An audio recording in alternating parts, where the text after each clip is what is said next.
أعوذ بالله من الشيطان الرجيم. بسم الله الرحمن الرحيم.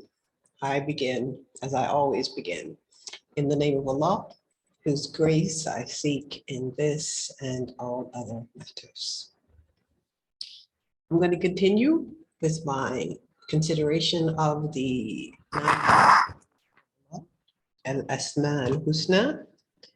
This particular project is to give reflections in search of the divine feminine, in search of the Jamal of Allah's Jamal and Jalal names, particularly looking into the divine feminine or the Jamal. I started this project with the expectation that I would be able to clearly designate between the 99 names which ones were feminine and which ones were masculine. Please remember that we're not talking about male and female. That is a limitation of embodiment.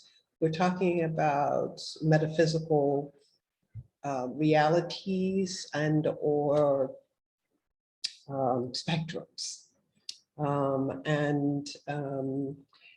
Every male has feminine, every female has masculine. All of us need to integrate between our own masculine, feminine, yin and yang, Jamal and Jalal, in order to arrive at Tawheed. Allah is perfectly balanced with regard to Tawheed, and yet we tend to know of Allah more of her masculine or Jalal aspects because they suit our notion of a sublime, all-powerful, all-seeing, all-knowing creator and destroyer of the physical universe that we know about. And while that is true, it was important for me to look into the feminine aspects of Allah. Now, I want to talk about Al-Aziz because it has actually its own masculine and its own feminine reflection simultaneously.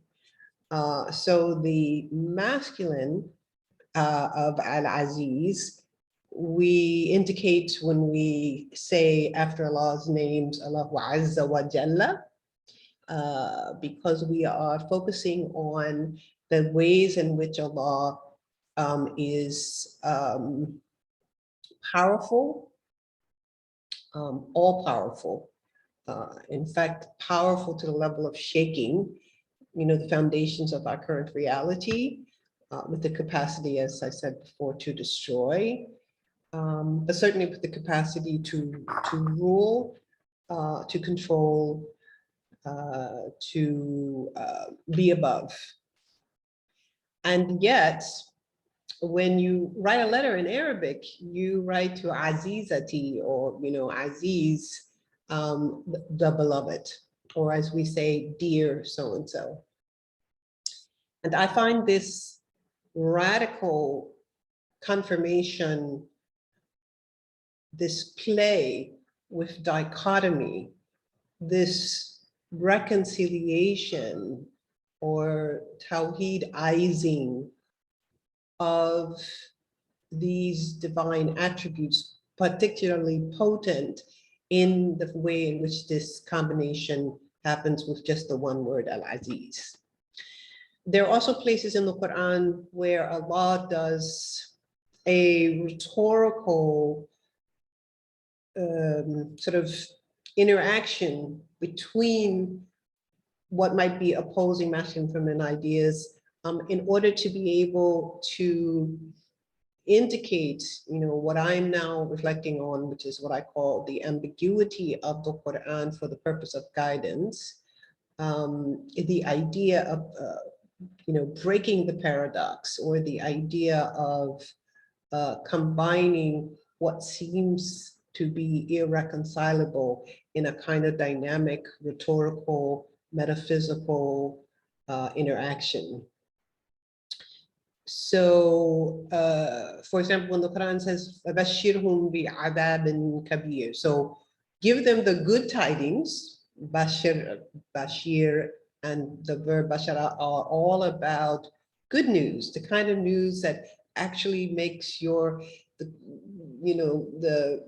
whole coloration of your face, not just the physical one, but the aura as well, shine in its humanity.